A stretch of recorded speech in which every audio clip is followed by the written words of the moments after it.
Aleluia. João 15, verso 1 diz assim a palavra do Senhor. Jesus falando: eu sou a videira verdadeira e meu pai é o agricultor. Todo ramo que estando em mim não dá fruto, ele corta, e todo que dá fruto, ele poda, para que dê mais fruto ainda. Vocês já estão limpos pela palavra que lhes tenho falado. Permaneçam em mim e eu permanecerei em vocês. Nenhum ramo pode dar fruto por si mesmo, se não permanecer na videira. Vocês também não podem dar fruto se não permanecerem em mim. Eu sou a videira, vocês são os ramos. Se alguém permanecer em mim e eu nele, esse dará muito fruto, pois sem mim vocês não podem fazer coisa alguma. Se alguém não permanecer em mim, será como o ramo que é jogado fora e seca. Tais ramos são apanhados, lançados ao fogo e queimados. Se vocês permanecerem em mim, e as minhas palavras permanecerem em vocês, pedirão o que quiserem, e lhes será concedido. Meu Pai é glorificado pelo fato de vocês darem muito fruto, e assim serão meus discípulos. Amém? Pai, nós te damos graça, te louvamos, Senhor, neste culto de ceia, de memória daquele que vive, do nosso Senhor Jesus. Nós entendemos, Senhor, que um dia o Senhor voltará, e o Senhor voltará para buscar a sua igreja. Nós entendemos, Senhor, e nós cremos que nesse dia as angústias terminarão, as dores cessarão, as enfermidades não mais nos alcançarão. Entendemos que naquele dia o Senhor enxugará dos nossos olhos toda lágrima. Entendemos que naquele dia haverá um novo céu, haverá uma nova terra, onde habita a justiça, onde habita a plenitude. E até aquele dia, Senhor, nós por fé caminharemos em obediência à Tua palavra, caminharemos crendo na Tua promessa, caminharemos, Senhor, declarando que o Senhor é fiel, que o Senhor não muda, que o Senhor não é aquele que nos engana, mas o Senhor é um Deus amoroso, um Deus que cumpre a Tua palavra, um Deus que desde o início da humanidade tem um plano para a redenção da própria humanidade, um Deus que vem cumprindo a cada etapa do Teu propósito, a Tua palavra, e nós sabemos, Senhor, que nós viveremos para ver a Tua bondade, viveremos, Senhor, para ver, Deus, a Tua justiça se manifestar, e queremos, Senhor, estar atentos, limpos, alcançados, que a Tua palavra, Senhor, nos revele o Teu bom propósito. Essa é a nossa oração, nesta manhã e sempre, em nome de Jesus, amém.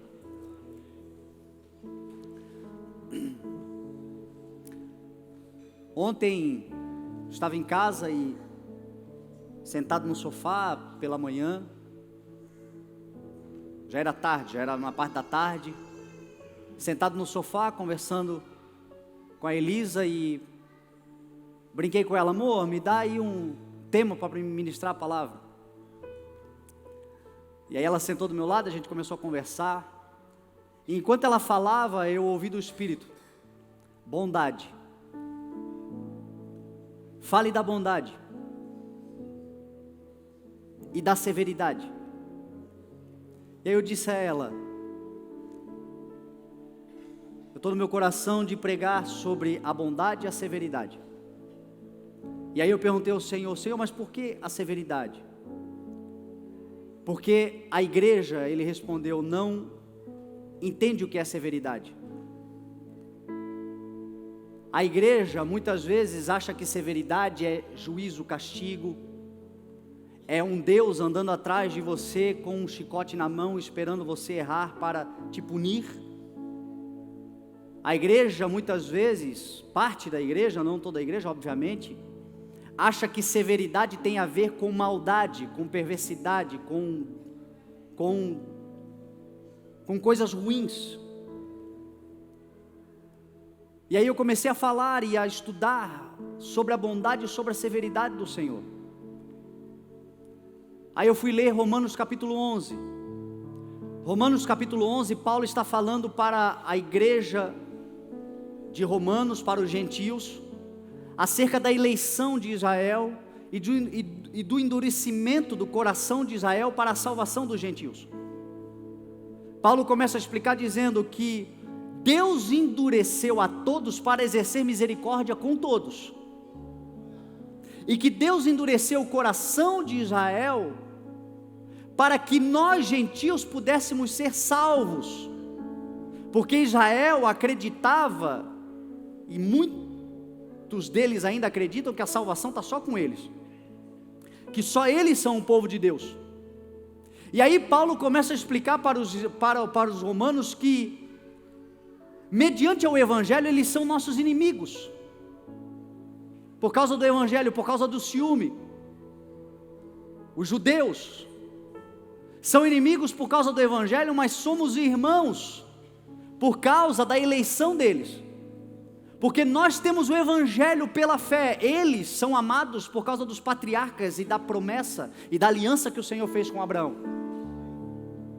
E aí o Paulo dizia: não se escandalizem, mas Israel será salvo, um remanescente está sendo guardado. Por isso que é muito perigoso quando a igreja se volta contra Israel,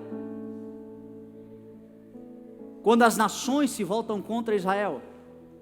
A Bíblia diz para orar pela paz de Jerusalém, para orar pela paz daquele lugar, porque é um povo escolhido, não é perfeito.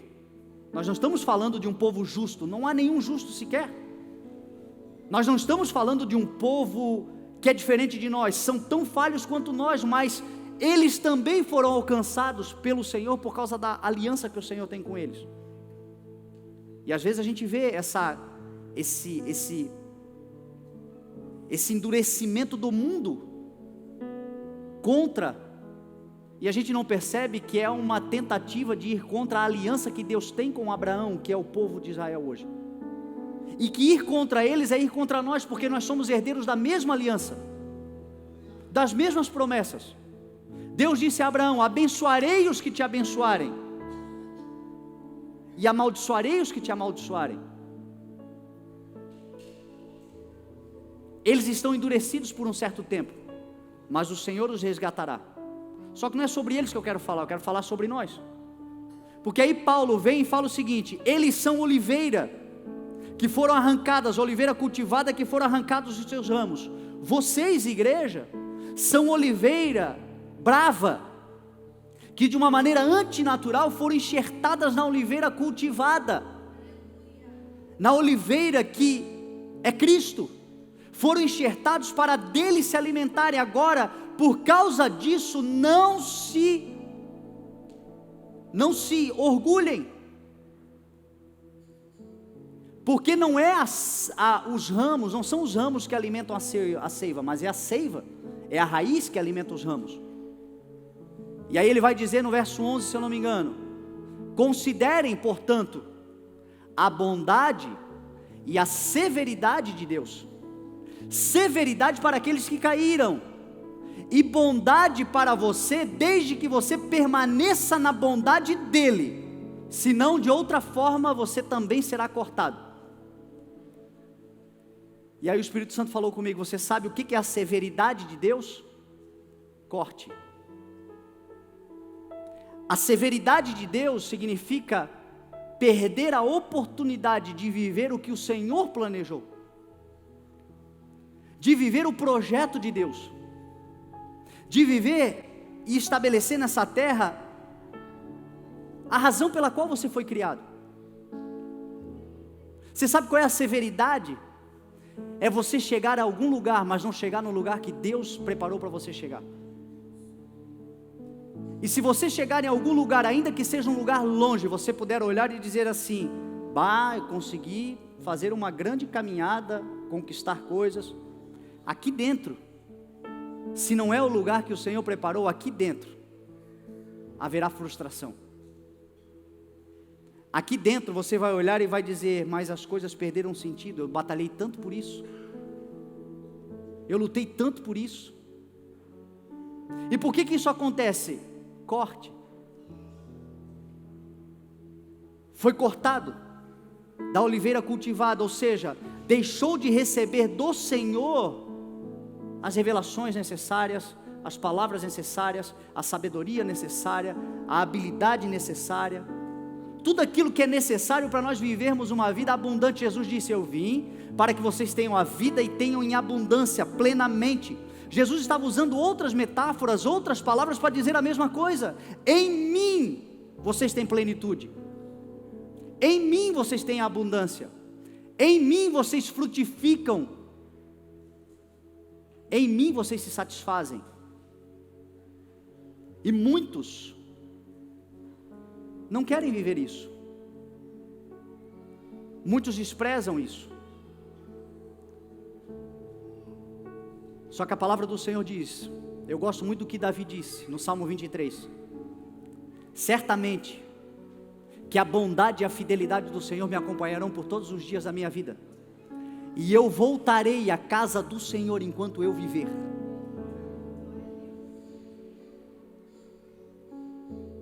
O salmista num dos salmos disse: certamente eu viverei até ver a bondade do Senhor.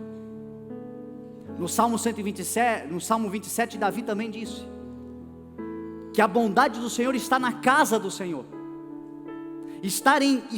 Participar, em habitar na casa do Senhor. E qual é a casa do Senhor? A igreja, o corpo de Cristo. Esse lugar é um lugar de bondade, esse lugar é um lugar de crescimento, esse lugar é um lugar onde você experimenta todos os dias a bondade de um Deus maravilhoso. Você está nesse lugar. Você está nesse lugar. E aí eu falei: Senhor, tudo bem, e como é que eu vou pregar isso? Aí Jesus falou, o Espírito de Deus falou: prega o que Jesus pregou. Porque nós temos uma facilidade de pregar sobre o que Jesus fez, mas uma dificuldade de pregar o que Jesus pregou.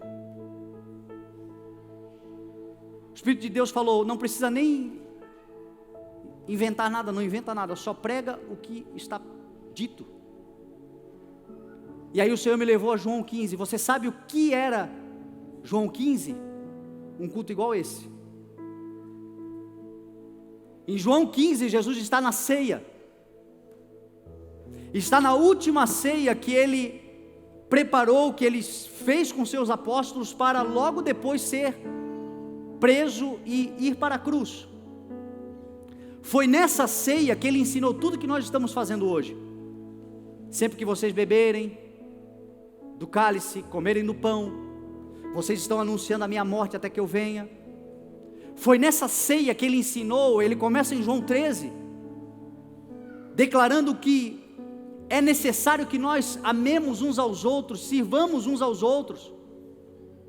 Foi nessa ceia que Ele tirou a sua capa, pegou uma bacia, uma toalha e foi lavar os pés dos discípulos, e disse: vocês me chamam de mestre, muito bem, e eu sou o mestre. Agora eu, sendo mestre, fiz o que eu fiz para dar-lhes o testemunho, para mostrar a vocês como vocês precisam fazer, e se assim vocês fizerem, vocês serão felizes. A igreja de Cristo tem que servir um ao outro. A igreja de Cristo é aquela que, sendo não considera ser, mas se coloca à disposição de servir, de ajudar. Uma igreja que não anda com capas, mas com toalhas. Uma igreja pronta. Jesus está na ceia pregando sobre isso. No capítulo 14, ele começa dizendo: não perturbe o vosso coração, creio em Deus. Quanta gente perturbada dentro da igreja. Os próprios apóstolos estavam perturbados, porque estava naquela discussão: quem vai trair, quem não vai trair, quem vai fazer, será que sou eu, será que sou... Jesus no capítulo 3 já tinha dito a Pedro: Pedro, tu vai me trair, tu vai me negar. Já tinha dito que Judas trairia, que Pedro negaria. O clima não estava bom, porque se eu falar uma coisa dura aqui, já dá aquela fechada no céu, ou não é? Aí a ceia estava terminando, Jesus dizendo: esse aqui vai me abandonar, aquele lá vai me trair. João estava na cabeça aqui, no ombro, certo, já fez assim: ai, mestre não está muito legal hoje não. E aí ele diz, deixa de ser perturbado. Não perturbe o vosso coração, creia em Deus, creiam também em mim. Na casa do meu pai há muitas moradas. Se não fosse assim eu vos teria dito, porque eu não estou aqui para enganar ninguém. Vocês estão andando comigo há 3 anos e meio. Mas eu vou preparar lugar para vocês. E quando esse lugar estiver pronto, eu voltarei, para que vocês estejam comigo aonde eu estiver. Então tem aflição, tem perturbação, tem problema, mas Jesus está preparando um lugar para a sua igreja. E Ele voltará para levar a sua igreja consigo. E nós estaremos aonde Ele está agora. Chegará o dia em que nós estaremos diante dEle, vendo face a face. Tomé pula, o clima já não estava bom, aí já duvidou. E aí, mas como é que é esse lugar? Como nós saberemos para onde tu vai? Aí Jesus disse, eu sou o caminho, eu sou a verdade, eu sou a vida, e ninguém vem ao Pai a não ser por mim. Jesus estava dizendo, pode até estar meio chateado, duvidoso, o outro está meio bravo, mas assim, continua crendo em mim, continua andando comigo. E aí ele entra no capítulo 15, e no capítulo 15 ele vai falar exatamente sobre isso, sobre corte, sobre poda, sobre fruto, sobre vida cristã, sobre como os discípulos deveriam se comportar até que Ele venha, até que Ele volte. O que é ser discípulo? E aí ele disse, eu sou a videira verdadeira, e o meu pai é o agricultor. Quando Jesus disse, eu sou a videira verdadeira, ele poderia ter dito só, eu sou a videira, mas ele fez questão de dizer, eu sou a videira verdadeira. Por quê? Porque existe uma videira falsa. E a igreja precisa saber discernir o que é falso e o que é verdadeiro. Precisa conhecer Cristo para saber o que é verdadeiro e o que é falso. Existe uma videira falsa. Apocalipse capítulo 14 vai dizer que existe uma videira, que o anjo do Senhor vai passar a foice, e essa videira, o fim dela é o lagar da ira do Senhor para ser pisada. Jesus falou que a videira é verdadeira, que Ele é verdadeiro, porque o próprio Israel, em Salmos, Jeremias, Isaías, Ezequiel, muitas vezes eles comparam a nação de Israel a uma videira. O próprio Senhor compara, dizendo que tirou do Egito uma videira e plantou num lugar para frutificar. Ou seja, Israel é comparado a uma videira. E Israel, mais uma vez, como eu disse para você, eles achavam que eles eram a videira. Videira verdadeira, a videira da salvação, tem que ser judeu para ser salvo. E aí Jesus olhou e falou assim, não caiam nessa. A videira verdadeira sou eu. O único que salva, o único que liberta, o único que pode transformar a vida do indivíduo. O único que de fato pode nos fazer frutificar e chegarmos naquele dia, estarmos diante dele, é Cristo. Não existe outro caminho. Eu sou o caminho, a palavra do Senhor diz. Paulo vai dizer, dele, por ele, para ele são todas as coisas. Dele, porque ele é a fonte. Para ele, porque ele é o caminho. Por ele, porque ele é o alvo. Jesus.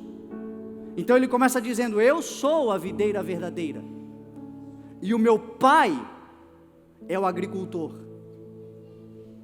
Sabe qual é a função do pai? Revirar a terra.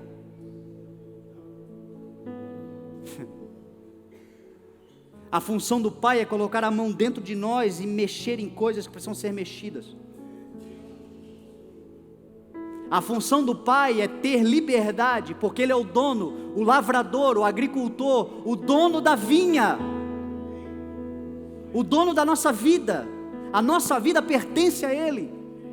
Ele deu a nós o filho, para que o filho desse nós a ele. E o Senhor precisa ter liberdade. Se ele é o dono, faça conforme a tua vontade. Por isso que Jesus disse, quando orarem, ore assim, Pai nosso que estás no céu, seja feita a tua vontade. Tu és o lavrador, tu és o Senhor, eu me submeto. O Senhor está falando com você, o Senhor tem falado no teu coração, o lavrador está mexendo a terra, o lavrador está produzindo um incômodo, mas entenda, esse incômodo é para preparar, é para amaciar, é para deixar pronta para que uma semente seja plantada nesse lugar. E essa semente vai dar fruto. fruto que glorifica o nome do Pai. Certa vez em 1 Samuel capítulo 15, Saul foi rejeitado como rei, e ele foi rejeitado por quê? Porque ele não entendeu que a obediência é melhor do que o sacrifício. Obedecer. Cada vez que eu falo a palavra obedecer, eu lembro do meu pai, que ele dizia: o abecedário do crente não é ABCD, é obedecer. Obedecer. Obedeça a voz do Senhor, obedeça. O Senhor fala conosco, a gente entende, a gente percebe, a gente é confrontado, a terra se mexe, mas às vezes a gente não dá a resposta correta. Ali na frente a gente faz do nosso jeito novamente. Então Jesus está dizendo: eu sou a videira verdadeira, e o meu Pai é o agricultor. Aquele que estando em mim não dá fruto, todo aquele que estando em mim não dá fruto, Ele corta. O que Jesus está falando? Primeiro, que no reino de Deus não há parcialidade, não há acepção de pessoas. Para Deus, o pastor, o bispo, o apóstolo, a ovelha, todos estão debaixo da mesma instrução: servir, obedecer, ser fiel, dar fruto. Dar fruto, porque todo aquele que estando em mim não dá fruto, Ele corta. Meu irmão, é muito importante, entenda isso. Isso é mensagem só para a ceia. Jesus estava na ceia. Jesus estava falando: ei, aquele que estando em mim, não é aquele que está no mundo, é aquele que está em mim e não dá fruto, Ele corta. Quanto tempo a gente está no Senhor? Quais são os frutos que nós estamos dando?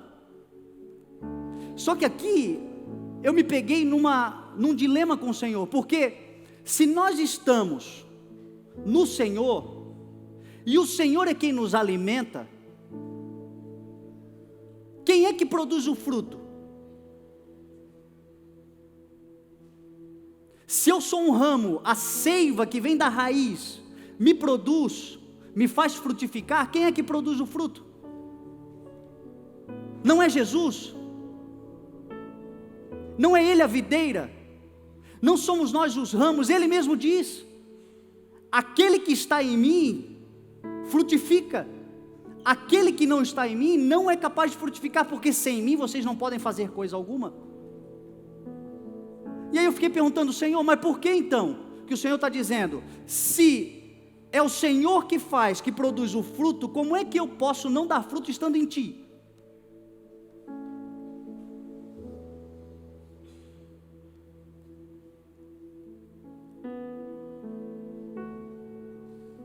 O Senhor me respondeu: uma das formas é impedindo o fluir.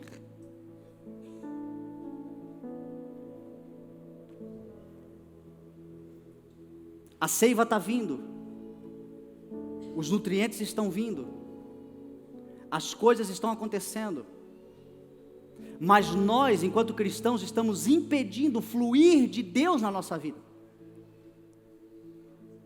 A Bíblia diz que onde o Espírito de Deus está, ali há liberdade. Sabe como é que a gente deixa de frutificar?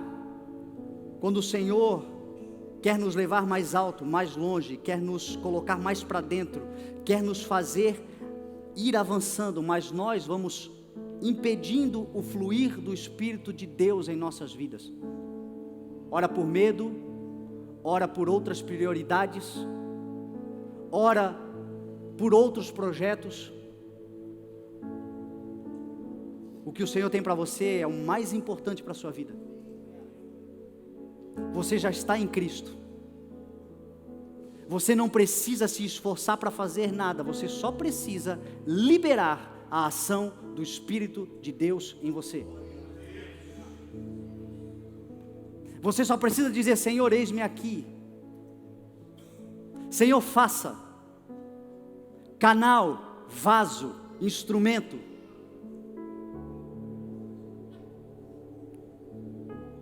nas mãos do Senhor para que o fluir do Espírito. O que Jesus falou? Aquele que crê em mim, do seu interior fluirão rios de água viva. Fluirão, a força da correnteza vem do rio da água da vida. Mas deixa fluir, não entope, não entulha, não contamina o coração, não fecha o coração. Sabe onde é que a gente para de frutificar? Quando o coração fecha, porque todo o trabalho do Senhor é no coração. Nós impedimos o fluir de Deus na nossa vida, porque o coração fechou por algum motivo. Cuidado com isso. O Senhor é longânimo, o Senhor é paciente, o Senhor é misericordioso, mas o Senhor também tem um propósito que está destinado a um tempo para acontecer, um tempo profético. Existe um tempo de visitação, um tempo do acontecer de Deus na nossa vida. Não impeça o fluir do Espírito de Deus, mas abra-se para que o Senhor faça e faça como Ele quiser. Do seu interior fluirá um rio de água viva. Não impeça. Você sabe uma outra coisa que o Senhor falou comigo? Pessoas que são muitas vezes cortadas, porque isso acontece. O que é o cortar? Deixou de ser membro da igreja, perdeu a carteirinha? Não, meu irmão. O cortar é você olhar e saber, eu tinha potencial para ir e não fui. E eu não fui por causa do pastor que não abriu a porta, por causa do irmão que não olhou para mim, eu não fui só por causa de mim mesmo. Porque quando o Senhor me chamou, amanhã eu faço, depois acontece. Quando eu recebi a palavra do Senhor, aquela palavra queimou no meu coração e eu deixei ela esfriar, e eu podia ter respondido, eu sei aonde eu caí. Se você está ouvindo essa palavra, você não foi cortado ainda, lembre-se de onde você caiu e volta a praticar as mesmas obras que você praticava no início. Essa palavra é para que não haja corte. Você lembra que Jesus certa vez contou uma parábola dizendo que o dono da vinha tinha uma figueira plantada na sua vinha, e ele veio para procurar fruto na figueira, e quando ele chegou, ele não encontrou, e ele disse ao agricultor: corte, por que deixá-la inutilizar a terra? Dar fruto é ser útil. Deixar o Senhor fluir através de nós é ser útil. Não impeça o Senhor. Tem gente que impede. E aí o agricultor disse: para que deixar inutilizá-la? Corte-a. Só que aquele que estava cuidando da figueira disse: calma, não corte ainda. Eu vou adubar, eu vou preparar. Por mais um ano. Se no ano que vem tu voltares aqui e ela não tiver fruto, tudo bem, corte, se não, deixe. Talvez hoje o Senhor esteja falando com algum de nós aqui: ano que vem eu vou voltar de novo. Eu vou te dar um ano para você se coçar, eu vou te dar um ano para você se liberar, eu vou te dar um ano para você abrir o coração. Porque eu não quero que você seja cortado, eu quero que você frutifique para a glória do meu nome.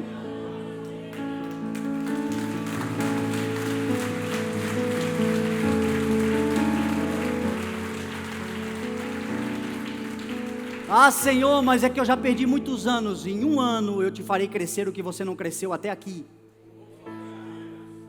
Porque você veio crescendo com gotas da seiva. E se você abrir o teu coração, vai fluir seiva, e você vai crescer o que não cresceu até aqui. Não impeça. Não impeça o fluir. Certa vez os discípulos, diz a palavra, estavam impedindo Jesus de ser tocado pelas crianças. Porque Jesus estava sendo... As crianças, os pais traziam as crianças para que Jesus tocasse nelas, e eles impediam. Está cheio de gente dentro da igreja impedindo a ação do Espírito. Jesus, ao ver isso, ficou indignado e disse: não as impeçam, porque delas é o reino de Deus. Tem muita gente indignada com criança dentro da igreja. Você sabia disso? Não impeça, o Senhor está dizendo. Melhor elas estarem correndo aqui dentro fazendo barulho do que se perdendo lá fora. O que a gente pode fazer? A gente pode criar mecanismos de não atrapalhar os outros, mas não impedi-las. Deixe elas aqui dentro. É melhor elas aqui dentro do que lá fora. Jesus disse: não impeçam. Outra vez, os discípulos encontraram. Os discípulos são chatos. Os discípulos encontraram um cara expulsando demônios. Eles olharam para Jesus e disseram: Jesus, nós vimos ele expulsando demônios, nós os impedimos. Jesus disse: não impede, porque aqueles que não são contra vocês, são a favor de vocês. Às vezes a gente quer impedir os outros de fazer a obra do Senhor. Não estão contra nós, estão a favor de nós. Deixa as pessoas fazerem a obra, deixa as pessoas se desenvolverem, deixa as pessoas fluírem. Quem pode é o Senhor. Às vezes, como igreja, nós estamos impedindo as pessoas de poderem desenvolver-se, porque nós estamos, não, mas eles não são como nós. O Senhor está dizendo: se eles não são contra, eles são a favor. A igreja precisa entender isso. Isaías 54 vai dizer: alargue as suas tendas, estiquem bem as suas cordas, não impeçam o Senhor, porque vocês crescerão, vocês se estenderão para a direita e para a esquerda, os seus filhos desapossarão nações, vocês dominarão a terra, vocês crescerão, vocês se multiplicarão, vocês avançarão. Agora não impeçam o Senhor. Aquilo que eu estava falando aqui na hora da oferta, dizendo: gente, eu estou com o meu coração e meu espírito sendo impelido, é hora de nós avançarmos, não vamos impedir o Senhor vai nos fazer crescer, nós vamos pular para um novo estágio em nome de Jesus, tão somente porque a gente não está impedindo. Deixa o Espírito fluir, não impeça. Uma outra forma é perder as oportunidades.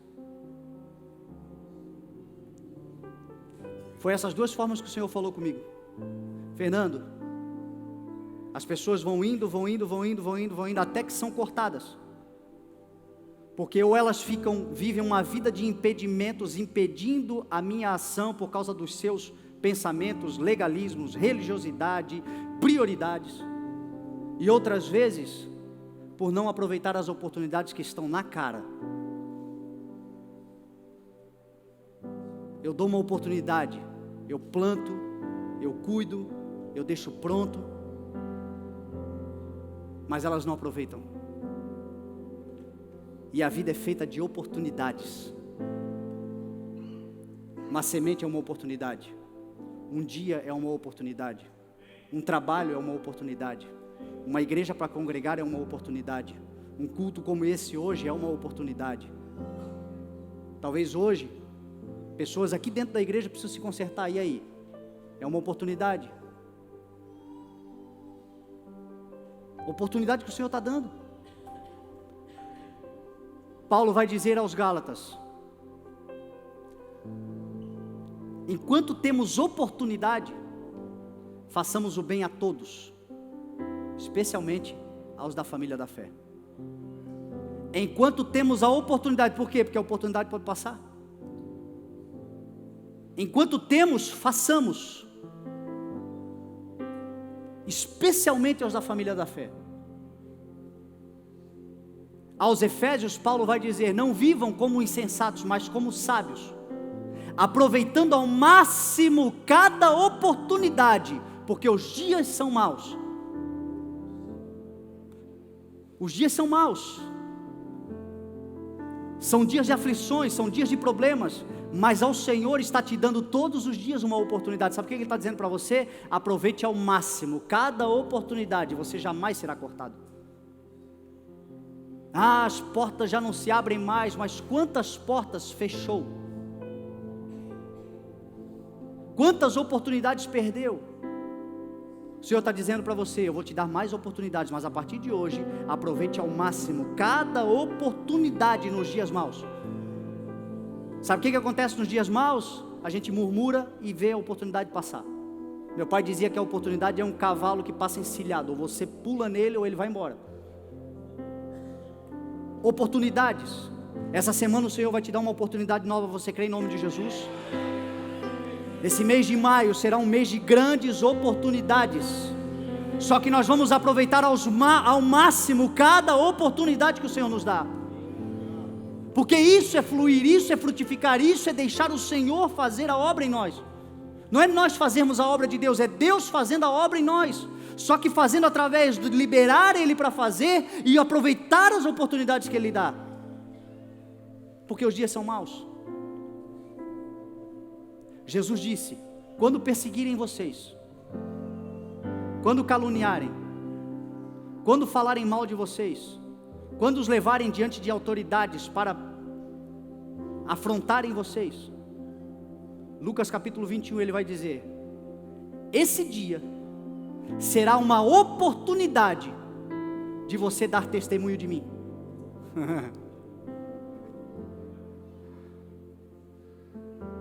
Sabe quando você toma uma fechada no trânsito? Uma oportunidade de falar de Jesus. Sabe quando alguém é injusto com você? Uma oportunidade de falar de Jesus. Mas não, se é para falar, vamos falar. A gente fica com raiva, com ira, cheio de senso de justiça e escandaliza. Fazemos coisas que Jesus jamais faria, porque não é o espírito dele. Jesus está dizendo, muitas vezes, os problemas que acontecem na tua vida, são oportunidades que eu estou te dando para você testemunhar de quem eu sou. E assim você jamais será cortado. Assim você jamais sairá do teu propósito. Aproveitando a vida para testemunhar de Cristo, as oportunidades que surgem, na grande maioria das vezes não são oportunidades boas, são coisas ruins que acontecem para a gente poder mostrar que o bem vence o mal. Não se deixem vencer pelo mal, mas vençam o mal com o bem. Como? Aproveitando ao máximo cada oportunidade. Se amanhã você tropeçar e dar uma dedada na pedra, lembre-se que é uma oportunidade de dizer: oh Jesus amado, glória a Deus, aleluia. Oportunidades que o Senhor nos dá. Mas aí, diz o Senhor, todo aquele que dá fruto, Ele poda.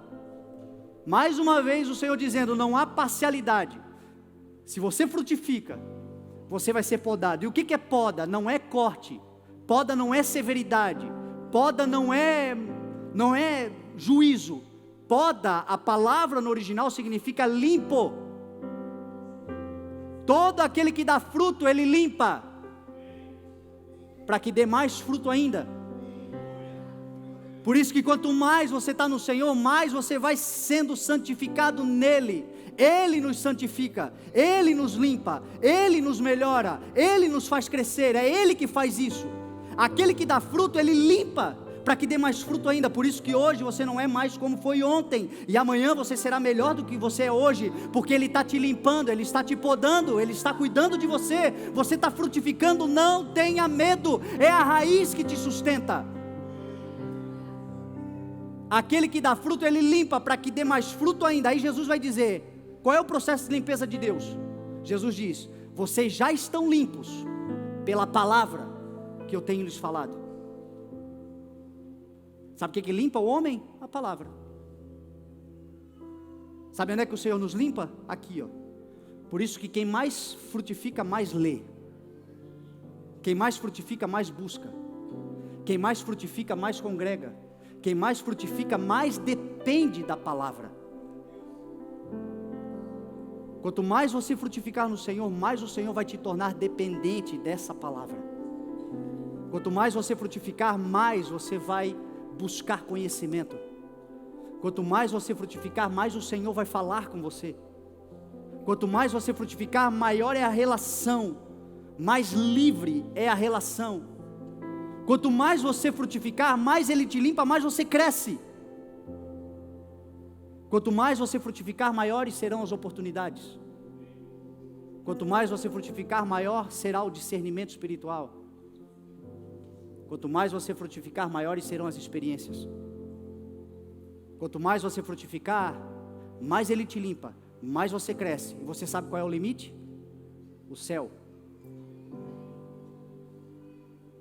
Uma videira é do ramo das trepadeiras. Ela vai crescendo toda a vida mesmo. Onde ela encontrar um ponto de contato para crescer, ela vai crescer, ela vai se estendendo, ela vai alcançando. E foi isso que Jesus falou. Vocês se estenderão, vocês alcançarão, vocês governarão, vocês reinarão, vocês estarão por toda a terra. Vocês são fermento nessa terra, vocês são sal nessa terra, vocês são luz nessa terra, vocês são videira, vocês vão crescendo. Deixa eu ir limpando vocês na palavra e vocês vão crescendo. Deixa eu ir cuidando de vocês e vocês vão crescendo. Por isso não se afaste da palavra. Jesus nessa ceia disse isso. Ele disse: sem mim vocês não poderão fazer coisa alguma. Mas se vocês permanecerem em mim e a minha palavra permanecer em vocês, pedirão o que quiserem e lhes será concedido. Porque o meu Pai é glorificado no fato de vocês darem muito fruto, e assim serão meus discípulos. Não fuja da palavra. Deixa a palavra te limpar. E entenda que nesta manhã o Senhor marcou ela para dizer para você: você não será cortado. Você vai fluir no Senhor. Eu vou dar oportunidades para você, e você agora vai ficar atento. Tira o teu coração das coisas, tira o teu coração das preocupações externas. Fique atento às oportunidades, porque eu já te dei várias, mas você estava tão dominado por tantas outras coisas que você não percebeu. Mas agora eu estou te dizendo, a oportunidade vai surgir. Aproveite ao máximo, porque é nessa oportunidade que você vai crescer e frutificar ainda mais. Esse mês de maio é um mês de grandes oportunidades do Senhor. Você crê em nome de Jesus? Vamos nos colocar de pé então, vamos orar.